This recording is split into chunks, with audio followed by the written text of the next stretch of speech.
ত্রয়োদশ জাতীয় সংসদ নির্বাচনকে ঘিরে বিভিন্ন আসনে প্রার্থীরা মনোনয়ন জমা দেওয়া শুরু করেছে। এরই মধ্যে যাচাই বাছাই শেষে অনেকেরই প্রার্থিতা বাতিলও করা হয়েছে। নির্দিষ্ট নিয়ম বা হলফনামায় ভুল, গরমিল বা মিথ্যা তথ্য দেওয়ার ফলে এসব প্রার্থিতা বাতিল হচ্ছে।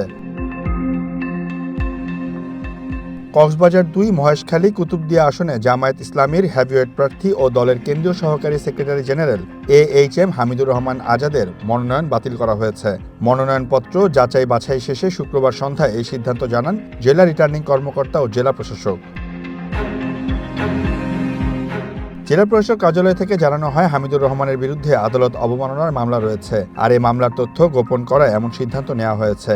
তবে প্রার্থিতা ফেরত চেয়ে তিনি আপিল করতে পারবেন। বিভিন্ন রাজনৈতিক দল থেকে কক্সবাজার ২ আসনে ৭ জন মনোনয়নপত্র জমা দেয়। এর মধ্যে জামায়াত প্রার্থী AHM হামিদুর রহমান ও স্বতন্ত্র প্রার্থী গোলাম মাওলার মনোনয়ন এ আসন থেকে বাতিল হয়েছে।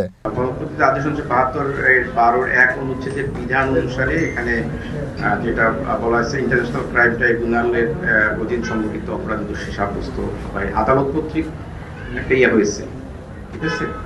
এই কারণে আমরা এই মনোনয়নপত্রটা গ্রহণ করতে পারছি না, আমরা বাতিল করতেছি। এদিকে যশোর ২ ঝিকরগাছা চৌগাছা আসনে জামায়াতে ইসলামী মনোনীত প্রার্থী ডাক্তার মোসলে উদ্দিন ফরিদ সহ ৭ প্রার্থীর মনোনয়নপত্র বাতিল করা হয়েছে। ব্যাংক ঋণ বা ক্রেডিট কার্ড সংক্রান্ত জটিলতায় জামায়াত ইসলামী মনোনীত প্রার্থিতা বাতিল হয়েছে। এছাড়াও আসন্ন ত্রয়োদশ জাতীয় সংসদ নির্বাচনে কুমিল্লা ৩ মুরাদনগর আসনে জামায়াত ইসলামীর মনোনীত প্রার্থী ইউসুফ হাকিম সোহেলের মনোনয়নপত্র বাতিল করা হয়েছে।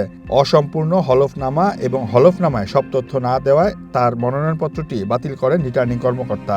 জানা যায়, হলফনামায় নাগরিক তথ্যের ঘর পূরণ না করা এবং প্রার্থী দ্বৈত নাগরিক কিনা সেটি স্পষ্ট না করায় তার মনোনয়নপত্রটি বাতিল বলে ঘোষণা করা হয়।